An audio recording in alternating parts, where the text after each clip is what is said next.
أعوذ بالله من الشيطان الرجيم. بسم الله الرحمن الرحيم. الحمد لله الذي له ما في السماوات وما في الأرض وله الحمد في الآخرة وهو الحكيم الخبير. يعلم ما يلج في الأرض وما يخرج منها وما ينزل من السماء وما يعرج فيها وهو الرحيم الغفور. وقال الذين كفروا لا تأتينا الساعة قل بلى وربي لتأتينكم عالم الغيب لا يغرب عنه مثقال ذرة في السماوات ولا في الأرض ولا أصغر من ذلك ولا أكبر إلا في كتاب مبين. ليجزي الذين آمنوا وعملوا الصالحات أولئك لهم مغفرة ورزق كريم. والذين سعوا في آياتنا معاجزين أولئك لهم عذاب من رجز أليم. ويرى الذين أوتوا العلم الذي أنزل إليك من ربك هو الحق ويهدي إلى صراط العزيز الحميد. وقال الذين كفروا هل ندلكم على رجل ينبئكم إذا مزقتم كل ممزق إنكم لفي خلق جديد. أفترى على الله كذبا أم به جنة بل الذين لا يؤمنون بالآخرة في العذاب والضلال البعيد. أفلم يروا إلى ما بين أيديهم وما خلفهم من السماء والأرض إن نشأ نخسف بهم الأرض أو نسقط عليهم كسفا من السماء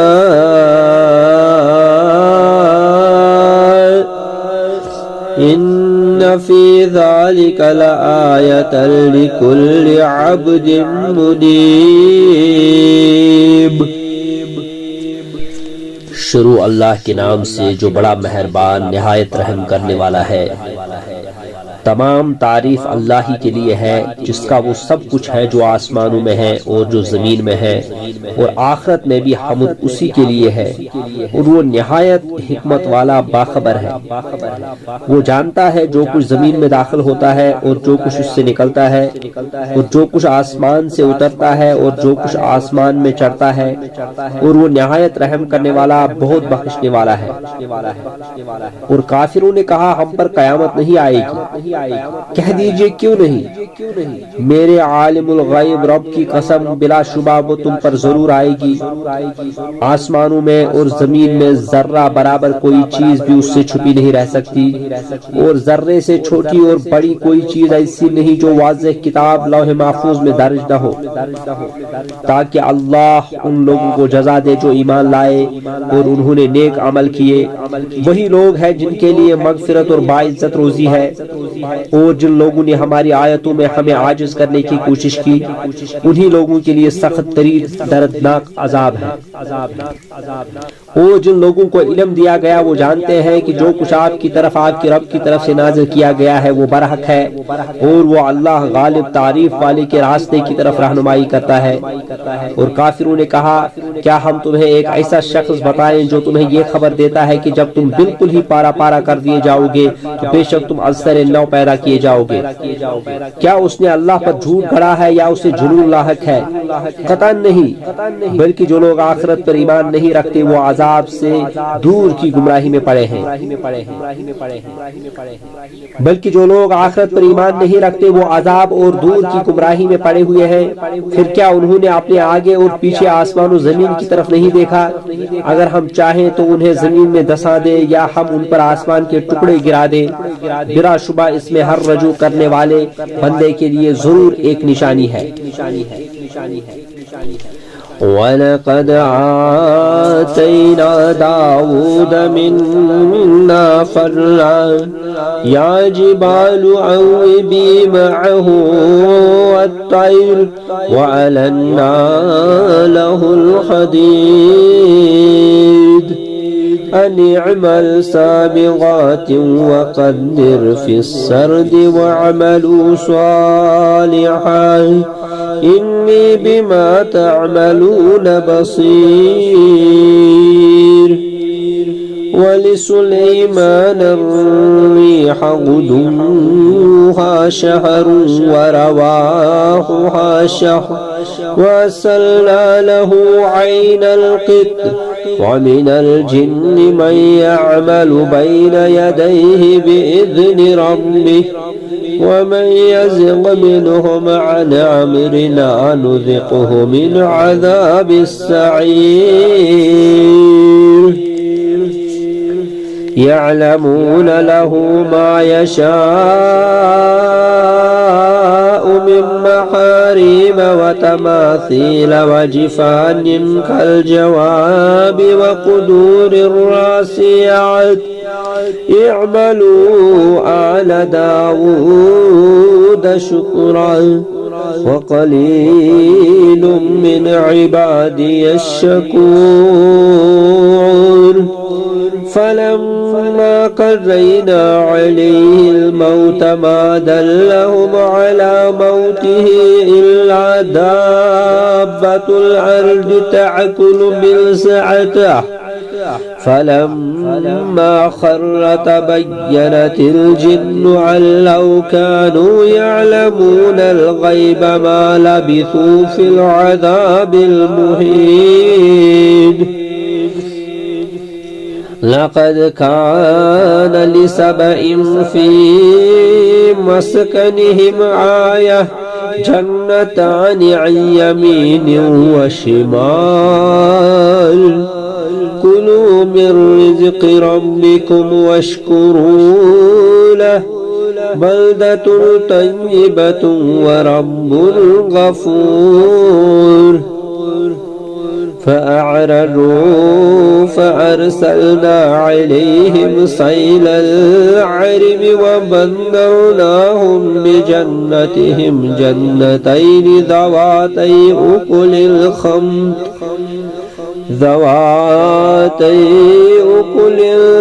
خَمْطٍ وَأَثْلٍ وَشَيْءٍ مِّنْ سِدْرٍ قَلِيلٍ ذَلِكَ جَزَيْنَاهُمْ بِمَا كَفَرُوا وَهَلْ نُجَازِي إِلَّا الْكَفُورَ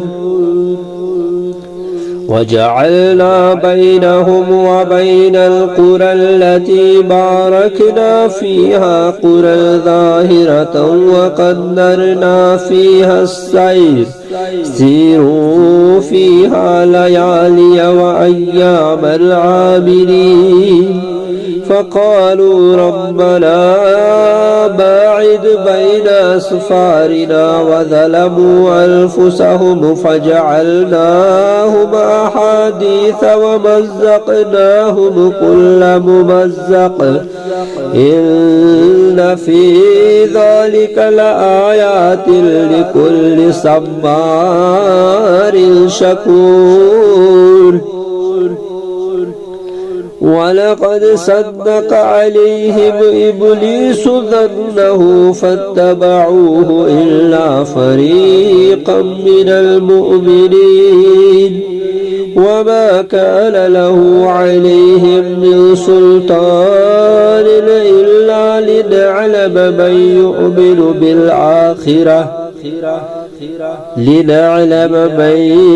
يؤمن بالآخرة ممن هو منها في شك وربك على كل شيء حفيظ. اور یقیناً ہم نے داؤد کو اپنی طرف سے فضیلت عطا کی. ہم نے حکم دیا اے پہاڑوں اس کے ساتھ تسبیح دہراؤ اور اے پرندوں تم بھی، اور ہم نے اس کے لیے لوہا نرم کر دیا کہ تو کامل کشادہ زرہیں بنا کر کڑیاں جوڑے اور مناسب اندازہ رکھ کر تم سب نیک عمل کرو جو تم کرتے ہو، بلا شبہ اس میں میں اسے خوب دیکھ رہا ہوں. اور ہوا کو سلیمان کے تابع کیا، اس کا صبح کا چلنا 1 ماہ کی مسافت تھا اور اس کا شام کا چلنا بھی 1 ماہ کی مسافت تھا.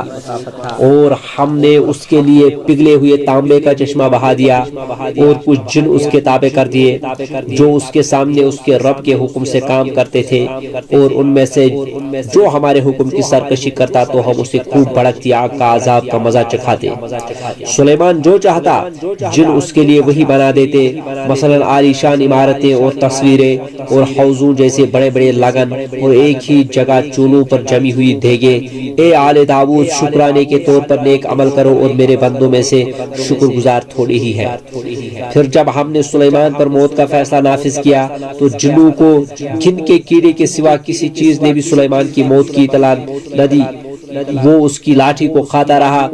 پھر جب وہ گر پڑا تو جنوں نے جان لیا کہ اگر وہ غیب جانتے ہوتے تو وہ اس رسوا کن مشقت میں مبتلا نہ رہتے. سبا قوم کے لیے ان کی بستی میں یقیناً ایک عظیم نشانی تھی. دائیں اور بائیں طرف 2 باغ تھے.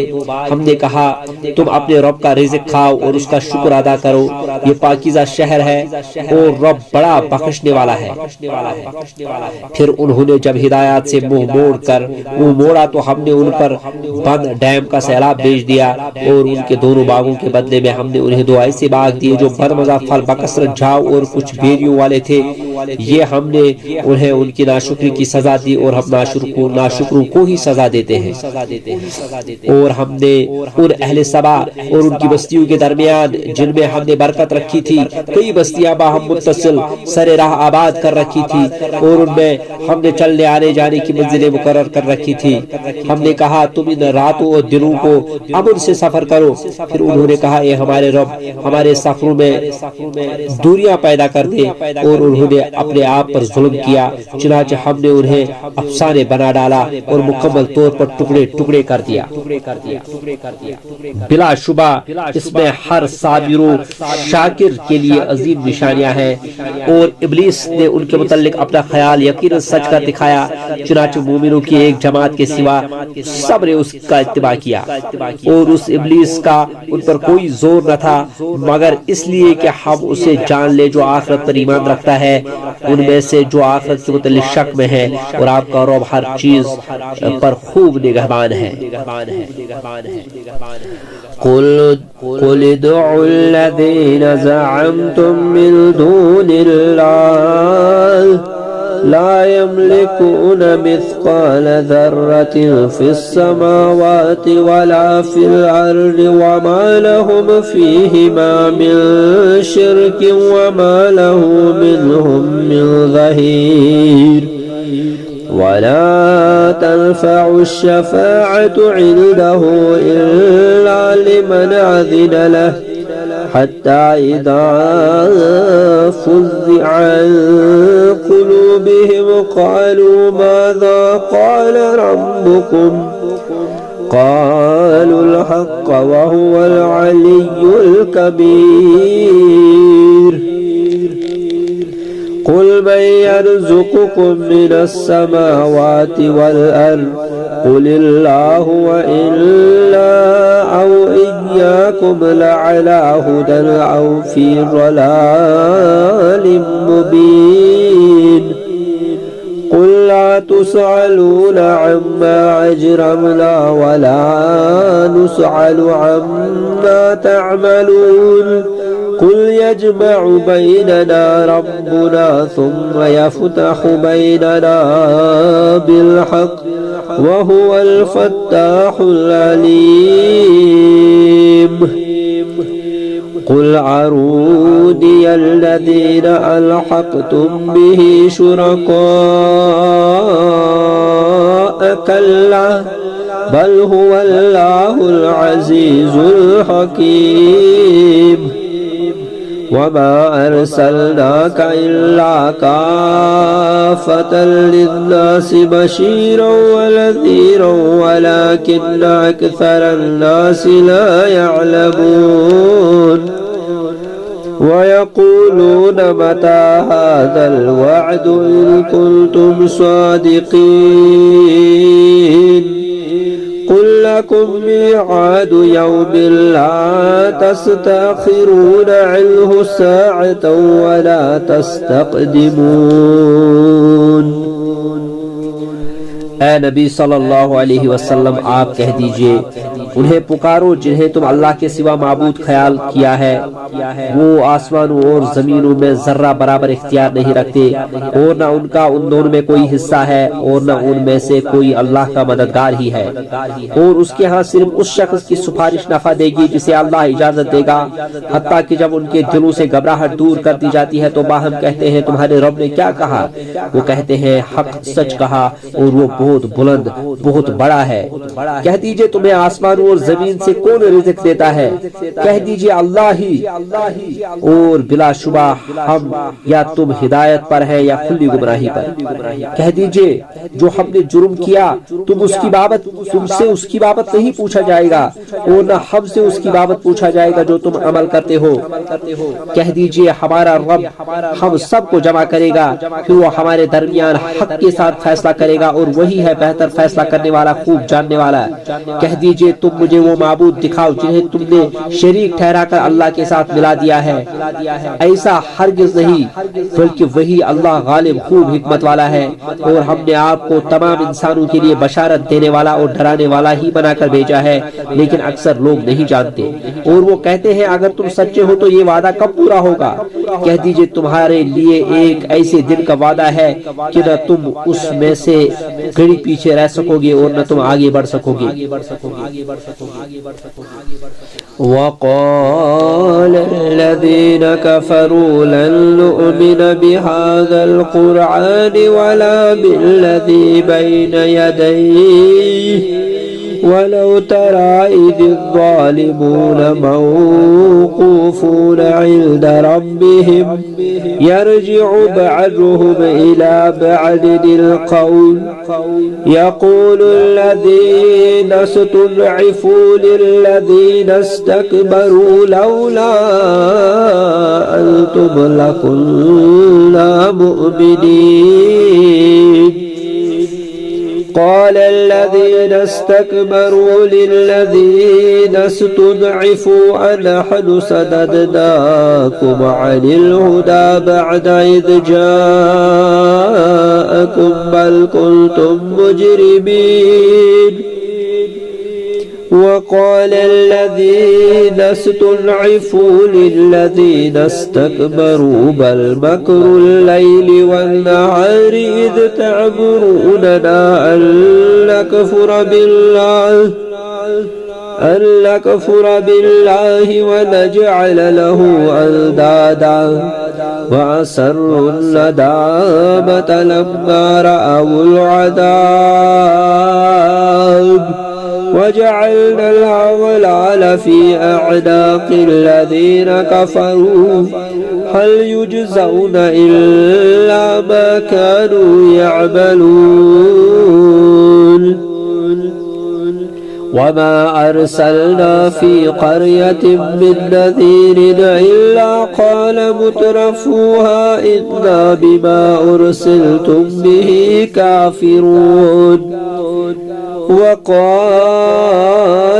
نحن أكثر أموالا ولا أولادا وما نحن بمعذبين قل إن ربي يبسط الرزق لمن يشاء ويقدر ولكن أكثر الناس لا يعلمون.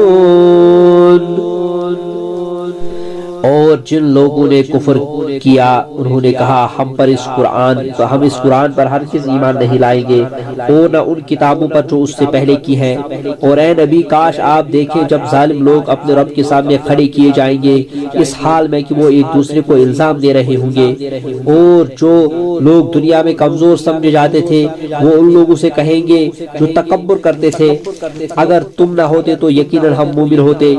وہ لوگ جو تکبر کرتے تھے ان لوگوں سے کہیں گے جو کمزور سمجھے جاتے تھے کیا ہم نے تمہیں ہدایت سے روکا تھا جبکہ وہ تمہارے پاس آ گئی تھی بلکہ تم خود ہی مجرم تھے. اور وہ لوگ جو کمزور سمجھے جاتے تھے ان لوگوں سے کہیں گے جو تکبر کرتے تھے نہیں بلکہ تمہاری رات اور دن کی چالوں ہی نے ہمیں روکا تھا جب تم ہمیں حکم دیتے تھے کیا ہم اللہ کے ساتھ کفر کریں اور اس کے ساتھ شریک ٹھہرائیں. اور وہ سب دل میں ندامت چھپائیں گے جب عذاب دیکھیں گے اور ہم ان لوگوں کی گردنوں میں توک ڈالیں گے جنہوں نے کفر کیا انہیں اسی کا بدلہ دیا جائے گا جو وہ عمل کرتے تھے. اور ہم نے جس بستی میں بھی کوئی ڈرانے والا رسول بھیجا تو اس کے خوشحال لوگوں نے یہی کہا بلا شبہ جس چیز کے ساتھ تمہیں بھیجا گیا ہے ہم اس کا انکار کرتے ہیں. اور انہوں نے کہا ہم تم سے مال اور اولاد میں زیادہ ہیں اور ہمیں عذاب نہیں دیا جائے گا. آپ کہہ دیجئے میرا رب جسے چاہے رزق کشادہ کر دیتا ہے اور جس کے لیے چاہے تنگ کرتا ہے لیکن اکثر لوگ نہیں جانتے. وما أموالكم ولا أولادكم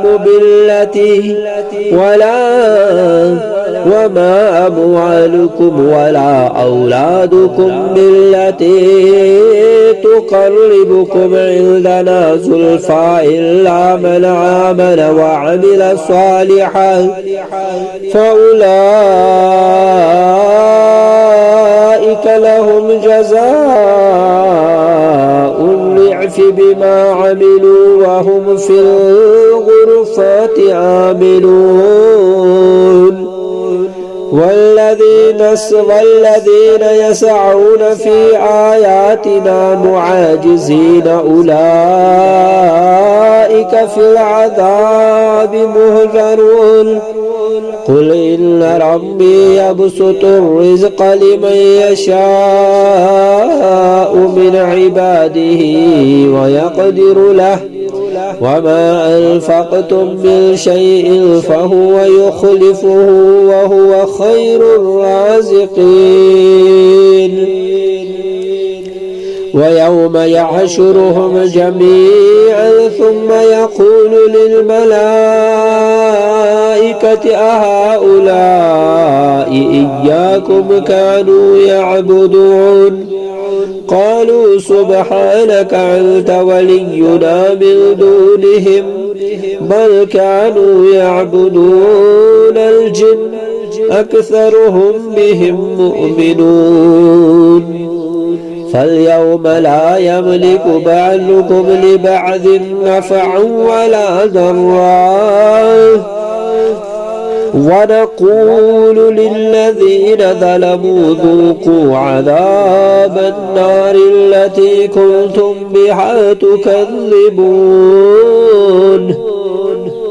وإذا تتلى عليهم آياتنا بينات قالوا ما هذا إلا رجل يريد أن يصدكم عما كان يعبد آباؤكم وقالوا ما هذا إلا إفك مفترى وقال الذين كفروا للحق لما جاءهم إن هذا إلا سحر مبين وما آتيناهم من كتب يدرسونها وما أرسلنا إليهم قبلك من نذير وكذب الذين من قبلهم وما بلغوا معشار ما آتيناهم فكذبوا رسلي فكيف كان نكير. اور تمہارے مال اور تمہاری اولاد ایسے نہیں جو تمہیں درجے میں ہمارے قریب کر دے، مگر مقرب وہ ہے جو ایمان لایا اور اس نے نیک عمل کیے. تو یہی لوگ ہیں جن کے لیے ان کے نامہ اعمال کا دگلا بدلہ ہے اور وہ بالا خانوں میں امن سے رہیں گے. اور جو لوگ ہمیں عاجز کرنے کے لیے ہماری آیتوں کو جھٹلانے میں لگے ہوئے ہیں وہی لوگ عذاب میں حاضر کیے جائیں گے. کہہ دیجئے بے شک میرا رب اپنے بندوں میں سے جس کے لیے چاہے رزق کشادہ کر دیتا ہے اور جس کے لیے چاہے تنگ کرتا ہے. اور تم جو چیز بھی خرچ کرتے ہو تو اس کا عوض دیتا ہے اور وہ سب سے بہتر رزق دینے والا ہے. اور جس دن وہ ان سب کو جمع کرے گا تو فرشتوں سے کہے گا کیا یہ لوگ تمہاری ہی عبادت کرتے تھے؟ وہ کہیں گے تو پاک ہے، تو ہی ان کے ماں سوا ہمارا کارساز ہے، بلکہ وہ تو جنوں کی عبادت کرتے تھے. ان کے اکثر انہی پر ایمان رکھتے تھے. چنانچہ کہا جائے گا آج تمہارا کوئی بھی کسی کے لیے نفع و نقصان کا کچھ اختیار نہیں رکھتا. اور ہم ان ظالم و مشرکوں سے کہیں گے اس آگ کے عذاب کا مزہ چکھو جسے تم جھٹلاتے تھے. اور جب ان پر ہماری واضح آیات تلاوت کی جاتی ہے تو وہ کہتے ہیں یہ ایسا آدمی ہے ہی تو ہے جو چاہتا ہے کہ تمہیں ان معبودوں سے روک دے جن کی تمہارے باپ دادا عبادت کیا کرتے تھے. اور وہ کہتے ہیں یہ قرآن گڑا ہوا جھوٹ ہی تو ہے. اور جب ان کافر لوگوں کے پاس حق آیا تو انہوں نے اس کے متعلق کہا یہ تو کھلا جادو ہے. اور ہم نے ان کفار کو کوئی کتاب نہیں دی کہ وہ اس سے پڑھتے ہوں. اور ہم نے آپ سے پہلے ان کی طرف کوئی ڈرانے والا نہیں بھیجا.